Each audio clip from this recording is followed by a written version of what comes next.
मालवणमध्ये निलेश राणेंनी केलेल्या sting operation नंतर राणे विरुद्ध राणे असा वाद पुन्हा उफाळून आलाय। मात्र माहितीच्या नेत्यांनी एकत्र येत आत्मचिंतन करावं, राणे विरुद्ध राणे असा सामना होणं अयोग्य असल्याचं देवेंद्र फडणवीस यांनी म्हटलंय। दुसरीकडे संजय राऊत यांनी देखील निलेश राणे यांचं कौतुक केलंय। निलेश राणेंनी भाजपचा खरा चेहरा उघड केला असं राऊतांनी म्हटलंय।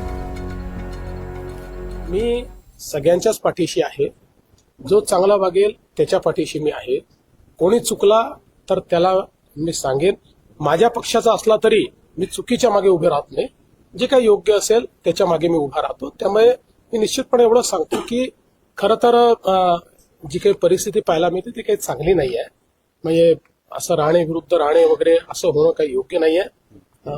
निश्चितपणे या निवडणुकीनंतर या संदर्भात एक मला असं वाटतं की आत्मचिंतन आम्हाला सर्वांना केलं पाहिजे। नारायण राणे भाजपचे खासदार आहेत। एकनाथ शिंदे राणांच्या घरी गेले। नारायण राणे भारतीय जनता पक्षाचे खासदार आहेत आणि भारतीय जनता पक्षानं आमदार निलेश राणे यांच्यावरती गुन्हा दाखल केला।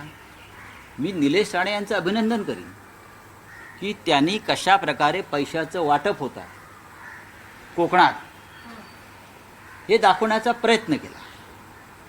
त्यांचे आमचे मतभेद असतील, पण शेवटी निवडणुकीमध्ये पैशाचं वाटप कशा प्रकारे होतं हे दाखवण्याचा प्रयत्न केला। याचा अर्थ शिंदे गटाचे लोक पैसे खर्च वाटत नाहीत का? जास्त वाटतात। पण कोकणामधल्या एका भागामध्ये आमदार राणे निलेश राणे